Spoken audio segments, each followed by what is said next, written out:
ممسك لها وما يمسك فلا مرسل له من بعده وهو العليم الحكيم. صدق الله المولان العظيم. اللهم صل على سيدنا ومولانا محمد وعلى آل سيدنا ومولانا محمد وبارك وسلم. انتہائی محترم بھائیوں، دوستوں، انتہائی محترم خواتین، آج کا جمعہ کا ہمارا عنوان اور جس موضوع پر گفتگو کرنی ہے وہ عقیدے کے لحاظ سے بہت اہم ہے۔ اس لیے میری درخواست ہوگی کہ مرد حضرات بھی اور خاص طور پر خواتین وہ اس پر خصوصی توجہ دیں اور غور سے میری یہ چند گزارشات ان کو سنیں۔ سوشل میڈیا کا دور ہے اور سوشل میڈیا کے بہت سارے فوائد کے ساتھ ساتھ بہت سارے نقصانات بھی، اور ان نقصانات میں سے ایک اہم نقصان دینی نقطہ نظر سے اور دینی پہلو سے ہے اور عقائد کے پہلو سے۔ ہوتا یہ ہے کہ بہت سارے لوگ سوشل میڈیا پر آ کر چھوٹے چھوٹے ویڈیوز بناتے ہیں، کلپس بناتے ہیں، اور بظاہر وہ متشرع نظر آتے ہیں، دیندار نظر آتے ہیں، لیکن لوگوں کے عقائد خراب ہو جاتے ہیں۔ خاص طور پر یہ جو جھاڑ پھونک ہے، دب درود ہے، وظائف ہیں، ان کے حوالے سے انسان کو عملاً شرک میں مبتلا کر دیتا ہے۔ آپ جیسے ہی ٹک ٹاک کھولیں گے، آپ جیسے ہی شارٹ ویڈیوز کھولیں گے، آپ جیسے ہی فیس بک کھولیں گے اور اس میں کوئی ویڈیو دیکھیں گے تو کوئی آپ کو وظیفہ بتا رہا ہوگا، قرض ہے تو یہ وظیفہ پڑھ لو، کوئی جنات ہے تو یہ کام کر لو، کوئی بندش ہے تو یہ کام کر لو، اور انسانوں کو عملاً نفسیاتی مریض بنا دیتے ہیں، اور ہر انسان سمجھتا ہے کہ مجھ پہ کوئی بندش ہے اور مجھ پر کوئی جن ہے، مجھ پر کوئی بھوت آصف کا سایہ ہے، یا مجھ پر کوئی نظر بد آ گئی ہے، یا مجھ پر کسی نے کوئی حسد کر دیا ہے۔ یہ ساری چیزیں اپنے ایکسپیرینس آپ کے سامنے شیئر کر کے پھر اپنی بات کو آگے بڑھاؤں، جس کی وجہ سے میں مجبور ہوں کہ آج اس موضوع کو رکھوں کہ یہ ایک اہم موضوع۔ اسی طرح ٹک ٹاک پر ایک صاحب مشہور ہے اور وہ لوگوں کو وظائف بتاتے ہیں اور بظاہر اپنی شکل و شباہت سے دیندار نظر آتے ہیں۔ انہوں نے ایک چھوٹی سی کلپ بنائی اور کہا کہ اگر کسی کا کوئی کام رکا ہوا ہو، کوئی چیزیں نہیں بک رہی، کوئی پراپرٹی نہیں بک رہی، دکان ہے نہیں چل رہی، کاروبار ہے نہیں چل رہا، منافع نہیں ہو رہا، تو اس کی بندش ہے، اور بندش کے کھولنے کا طریقہ جو انہوں نے بتایا تو میں حیران رہ گیا کہ یہ بندہ انسان کو توحید سے کس طرف لے کے جاتا ہے۔ منتر بتایا کہ یہ منتر پڑھا کرو کہ جل کھولا، تھل کھولا، کھولا نولک تالو، پتہ نہیں کیا کیا۔ میں نے انہیں میسج کیا کہ حضرت مجھے کوئی ایسا وظیفہ بتائیں جس میں شرک نہ ہو، تو بڑھ اٹھے کہ تمہیں میں مشرک نظر آتا ہوں اور تم مجھ سے شرک کی توقع کرتے ہو۔ تو یہ وہ لوگ ہیں جو لوگوں کے عقائد سے کھیل رہے ہیں، اور ظاہر ہر انسان پریشان ہوتا ہے یا اس پر پریشانی کا کوئی دور گزرتا ہے، لیکن معاشی حالات کے بھی اچھے ہوتے ہیں کہ خراب ہوتے ہیں، انسان کے بھی صحت مند ہوتا ہے کہ بھی بیمار ہو جاتا ہے، کبھی وہ فرحت محسوس کرتا ہے، خوشی محسوس کرتا ہے، کبھی اس پر غم کا دورہ پڑتا ہے. اور پھر جب ایسے حال میں کہ جب وہ آزمائش میں ہو اور کوئی اسے اس راستے پہ لگا دے تو بہت آسانی سے لگ جاتا ہے. یہ آزمائش تو اللہ تعالیٰ نے انبیاء پر بھی اتاری ہے. دیکھیں قرآن پاک کا اگر ہم مطالعہ کریں تو اللہ تعالیٰ ہمیں حضرت یونس علیہ السلام کے بارے میں بتاتا ہے کہ اللہ تعالیٰ نے انہیں آزمائش میں مبتلا کیا، مچھلی کے پیٹ میں پہنچے، لیکن اس آزمائش میں بھی وہ اللہ کو نہیں بھولے. نادیٰ فی الظلمات، اندھیروں میں بھی انہوں نے اللہ کو بلایا، پکارا، اللہ الہ الا انت سبحانک انی کنت من الظالمین.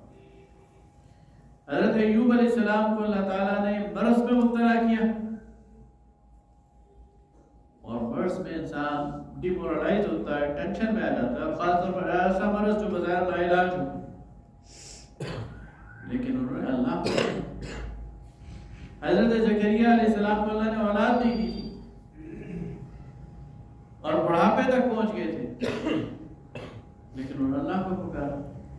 تو قرآن پاک پہ اللہ تعالیٰ ہمیں مسلسل یہ بات بتاتا ہے کہ انسان پر مشکل اوقات بھی آتے ہیں، آزمائشیں بھی آتی ہیں، جسمانی تکالیف بھی آتی ہیں، مالی تکالیف بھی آتی ہیں، اولاد سے محرومی بھی ہوتی ہے، غم بھی آتا ہے،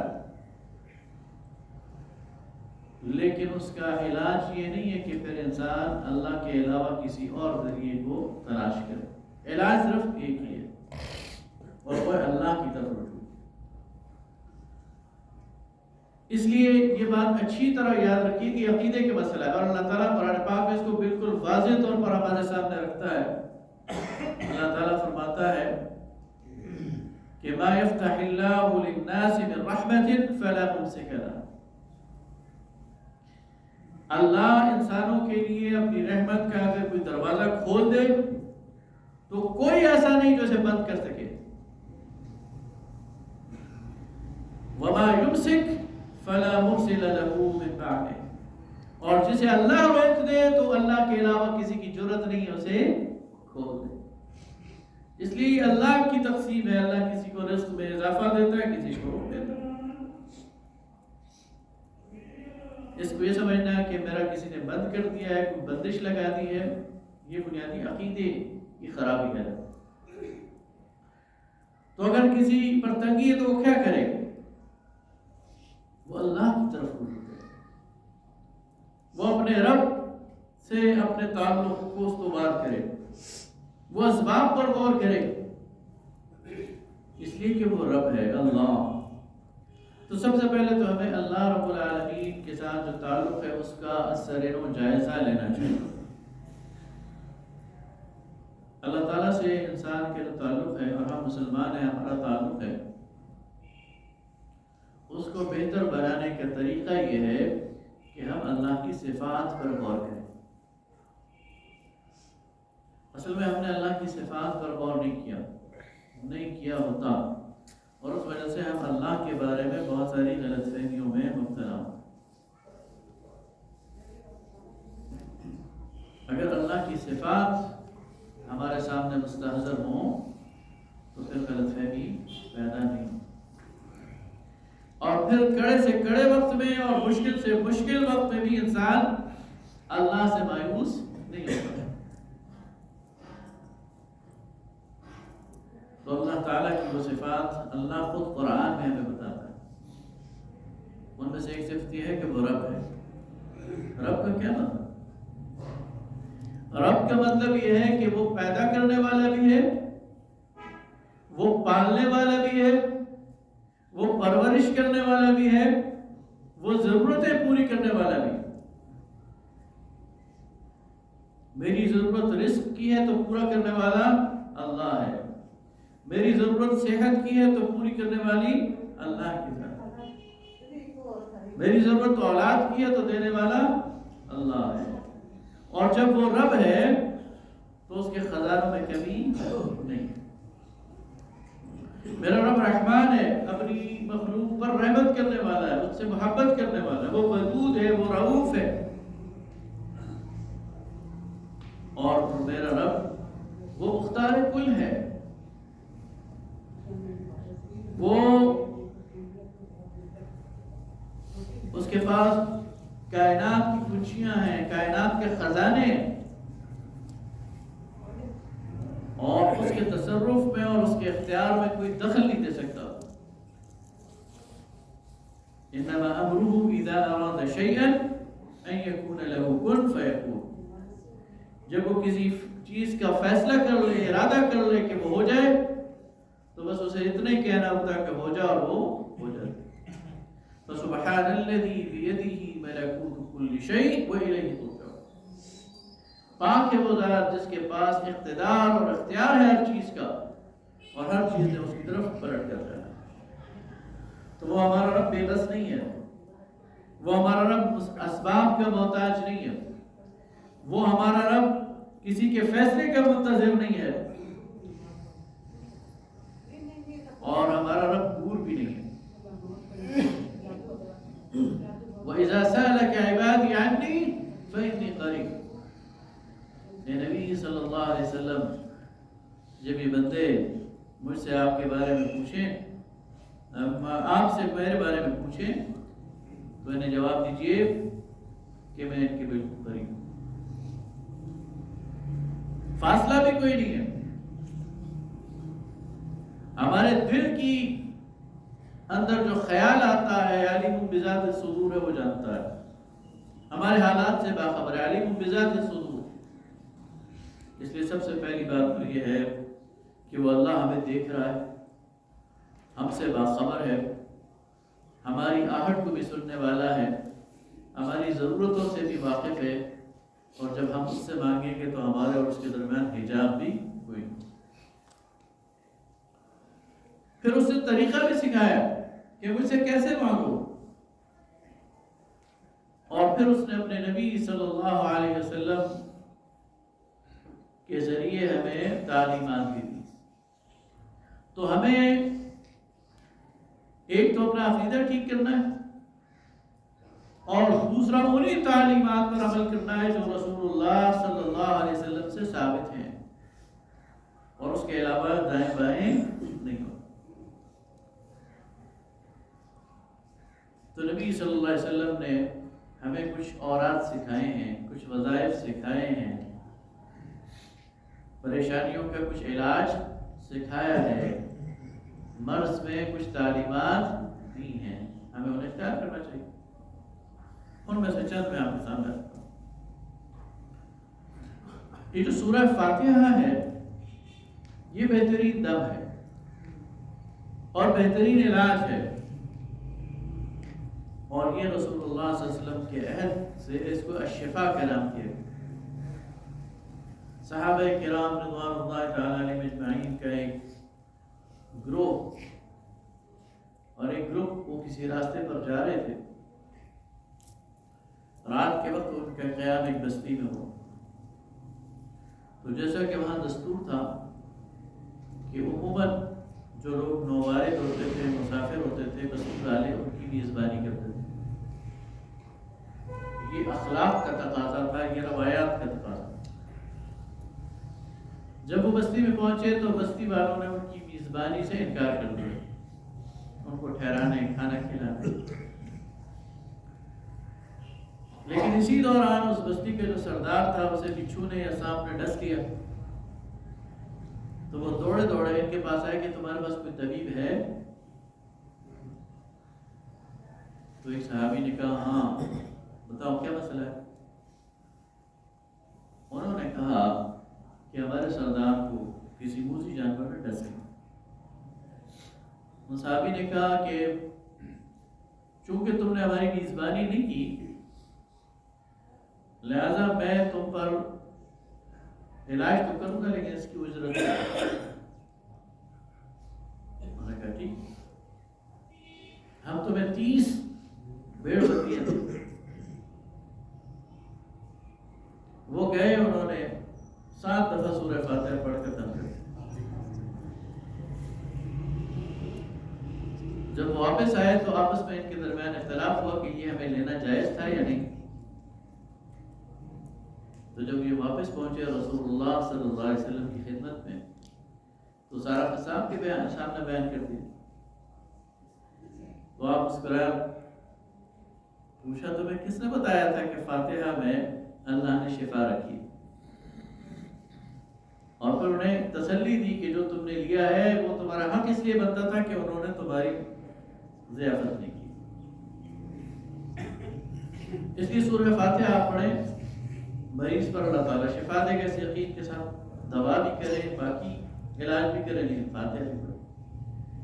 اور بھی کوئی مسئلہ ہے، پریشانی ہے، تو سورہ فاتحہ اس کے لیے بہترین وہ علاج. اسی طرح نبی صلی اللہ علیہ وسلم نے ایک اور روایت میں آتا ہے کہ آپ نے فرمایا کہ اگر کوئی مریض سخت مرض میں مبتلا ہو اور کوئی شخص اس پر جا کر، یہ صحیح حدیث میں یہ دم کرے کہ اسأل اللہ العظیم رب العرش العظیم ان یشفیک، 7 دفعہ اس پر یہ پڑھے، تو اگر اس کی موت کا وقت نہیں آیا تو اللہ تعالیٰ شفا دے. نبی صلی اللہ علیہ وسلم نے سکھایا ہے، اس کو بنانا چاہیے، اس میں کوئی حرج نہیں، اور اللہ سے مانگا. اسی طرح حضرت معاذ بن جبل رضی اللہ تعالیٰ یہ رسول اللہ صلی اللہ علیہ وسلم کی خدمت میں حاضر ہوئے، کہا یا رسول اللہ، بلکہ پریشان تھے. ہم نے بتایا کہ پریشانی کی وجہ یہ ہے کہ مقروض ہو گیا ہوں، قرض کی ادائیگی کا انتظام نہیں ہو رہا. تو آپ صلی اللہ علیہ وسلم نے انہیں دعا سکھائی اور فرمائے معاذ، تم پر احد پہاڑ جتنا بھی قرض ہو اللہ تعالیٰ سے مانگو، اللہ تعالیٰ ادائیگی کا بندوبست کرے. تمہاری نیت ادائیگی کی ہونی چاہیے، اللہ تعالیٰ اس کو. اور وہ دعا کیا سکھائی؟ فرمایا وہ قرآن کی آیت اور اس کے ساتھ ایک دعا. فرمایا یوں کہا کرو، اللہم مالک الملک تؤتی الملک من تشاء وتنزع الملک ممن تشاء وتعز من تشاء وتذل من تشاء بيدك الخير إنك على كل شيء قدير رحمن الدنيا والآخرة ورحيمهما تعطيهما من تشاء وتمنع منهما من تشاء ارحمني رحمة تغنيني بها عن رحمة من سواك. اللہ اقتدار تیرے پاس ہے اور تو جسے چاہتا ہے دیتا ہے اور جسے محروم کرنا چاہتا ہے محروم کر دیتا ہے. عزت تیرے پاس ہے، جسے چاہتا ہے دیتا ہے. ذلیل کرنا تیرے اختیار میں، جسے چاہتا ہے ذلیل کرتا ہے. تو دنیا کے بھی رحمان ہے، تو آخرت کے بھی رحمان ہے. تو دنیا کے بھی رحیم ہے، تو آخرت کے بھی رحیم ہے. اور تو دنیا جسے چاہتا ہے دے دیتا ہے اور جسے چاہتا ہے روک لیتا ہے. مجھے باقی لوگوں سے بے نیاز کر دو میرے مسئلہ. اسی طرح ایک روایت میں آتا ہے کہ کوئی شخص مالی طور پر تندرستی میں مبتلا ہو یا اس پر قرض ہو تو وہ کثرت سے پڑھے. اور حضرت علی رضی اللہ تعالیٰ عنہ سے بھی روایت، نبی صلی اللہ علیہ وسلم نے سکھایا اللہم اکفنی بحلالک عن حرامک واغننی بفضلک عن من سواک. اللہ تعالیٰ اسے اس کے لیے اسباب پیدا کر دے گا، اس کے کام سیدھے کر دے گا.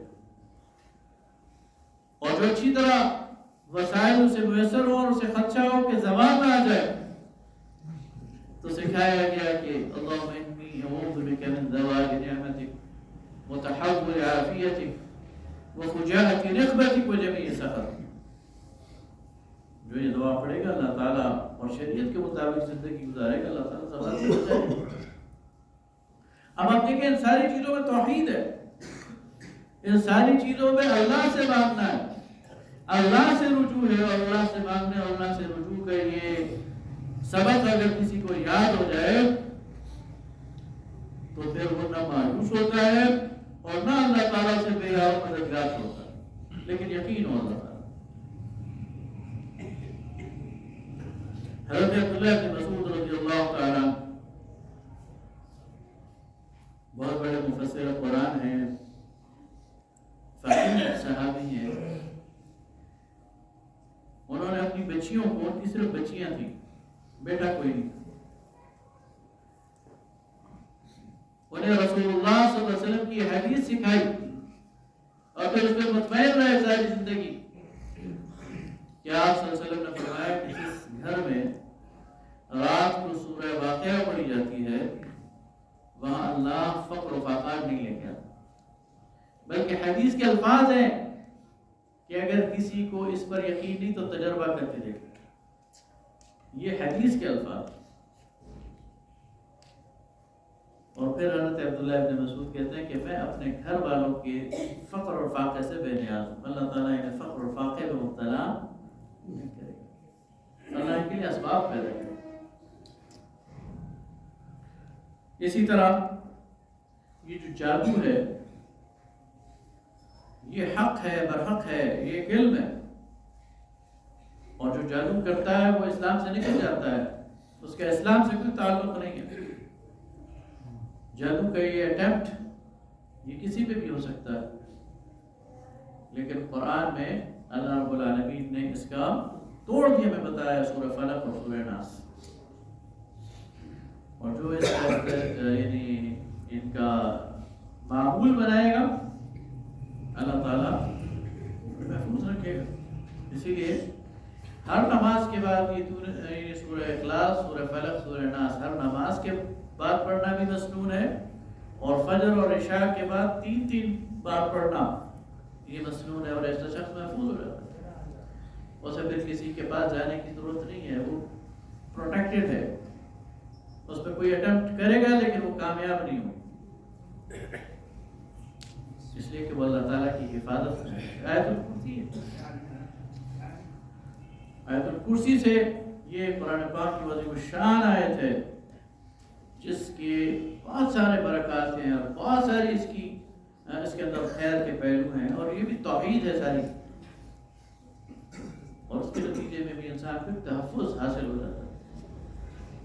سورہ حشر کی آخری 3 آیات، واللہ الذی لا الہ الا هو عالم الغیب والشہادہ هو الرحمن الرحیم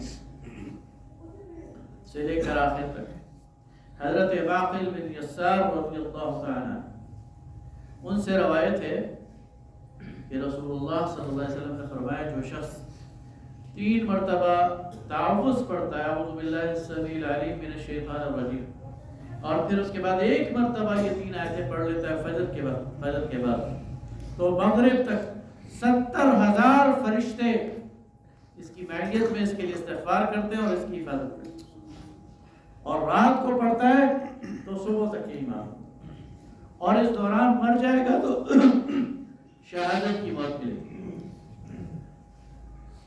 اس لیے وظائف موجود ہیں شریعت میں، اور آج موجود ہیں، لیکن توحید کی بنیاد پر، اللہ کے ساتھ تعلق کی بنیاد پر، اور اللہ سے سب کچھ ہونے کے یقین، اور اللہ کے علاوہ کسی سے کچھ بھی نہ ہونے کا جو یقین ہے، یہ جو تبلیغ جماعت بات یاد کراتی ہے بالکل سچی ہے، حقیقت پر موجود ہے، اور اسی کی بنیاد پر انسان کو جو ہے وہ اپنا وہ کرنا چاہیے اللہ تعالیٰ سے۔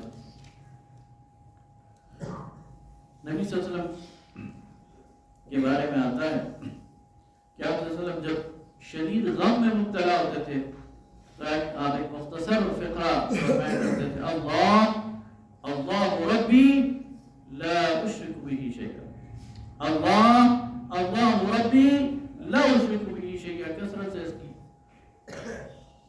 یہ ورد کرتے تھے، اللہ تعالیٰ غم کو چھانتے تھے۔ ایک اور روایت میں آتا ہے کہ غم کی کیفیت میں آپ فرماتے تھے، لا الہ الا اللہ العلیم الحلیم لا الہ الا اللہ رب العرش العظیم لا الہ الا اللہ رب السماوات ورب الارض رب العرش الکریم۔ اللہ کے ساتھ رجوع، اللہ کی قدرت، اللہ تعالیٰ کے عرش، اللہ تعالیٰ کے خزانوں پر توکل، اللہ کو چھاڑنے کا۔ تو میرے بھائیوں، بزرگوں اور دوستوں، آج کی اس گفتگو کا نتیجہ اور خلاصہ یہ ہے کہ انسان پر غم بھی آ سکتا ہے، انسان پر بیماری بھی آ سکتی ہے، انسان پر تکلیف اور دکھ بھی آ سکتی ہے، رزق کی تنگی بھی آ سکتی ہے، لیکن ہر حال میں مخلوق سے بے نیاز ہونا، اللہ کی طرف رجوع، اور یاد رکھیے کہ جب انسان اللہ کی طرف رجوع کرتا ہے اللہ تعالیٰ پھر اسے بے آسرا نہیں چھوڑتا، مخلوق کو اس کے تابع کر دیتا ہے، اس کے پیچھے لگا دیتا ہے۔ اسی طرح نبی کریم صلی اللہ علیہ وسلم پر درود، اس کی بھی بہت زیادہ فائدے ہیں. یہ بھی غم کو دور کرنے والا، یہ بھی رزق کی تنگی کو دور کرنے والا، اس لیے کہ اس میں ہم نبی صلی اللہ علیہ وسلم کے لیے اللہ سے رحمت مانگ رہے ہوتے ہیں، اور یہ وہ چیز ہے جو اللہ لازماً قبول کرتا ہے، اس کے نتیجے میں ہم پر رحمت کرتا ہے، نظر رحمت کرتا ہے. اور ظاہر ہے کہ جب اللہ تعالیٰ کی نظر کرم ہم پر ہو جائے، اللہ تعالیٰ کی نظر رحمت ہم پر ہو جائے، تو پھر گلہ کس بات کا، پھر نقصان کس بات. اور یہ جو سلام ہے، جب ہم کہتے ہیں السلام علیکم ایھا النبی ورحمۃ اللہ وبرکاتہ، یا السلام علی رسول اللہ، اس کے جواب آتا ہے وعلیہ السلام، اس پر بھی سلامتی ہو. اور جب رسول اللہ صلی اللہ علیہ وسلم ہمارے لیے سلامتی کی دعا کر لے تو پھر نقصان کہاں، پھر نقصان کا کوئی امکان باقی نہیں رہتا. اس لیے آزمائش میں، مشکل میں انبیاء کا اسوہ یہ ہے کہ اللہ کو پکارتے تھے، اور ہمیں بھی اللہ ہی کو پکارنا چاہیے اور اللہ سے حسن ظن بھی رکھنا چاہیے. اللہ تعالیٰ فرماتا ہے کہ میں اپنے بندے کے گمان کے مطابق ہوں. میرا بندہ جیسے مجھ سے گمان کرے گا میں اس سے ویسا ہی معاملہ کروں گا. اگر ہم کہیں کہ ہمارا رب رحم کرنے والا ہے، وہ رحم کرے گا. اور اگر ہم کہیں کہ اللہ تعالیٰ، یہ یہود کہتے تھے نا ید اللہ مغلولہ، غلہ چاہیے ہے، یہود کہتے تھے اللہ کے ہاتھ بندھے ہوئے ہیں. اللہ فرماتا ہے تمہارے ہاتھ بندھے ہوئے ہیں، لیکن اللہ کا ان کے ساتھ معاملہ اسی طرح کرے گا. جب ہم کہیں گے اللہ کائنات کا مالک ہے، میرا رب ہے، مجھ سے محبت کرنے والا ہے، مجھے سب کچھ دے گا، وہ پھر دے گا. اس لیے کہ وہ کہے گا کہ میں اپنے بندے کے گمان کو باطل نہیں کروں گا، وہ سمیع ہے، بصیر ہے، رؤوف ہے، رحیم ہے. وآخر دعوانا الحمدللہ.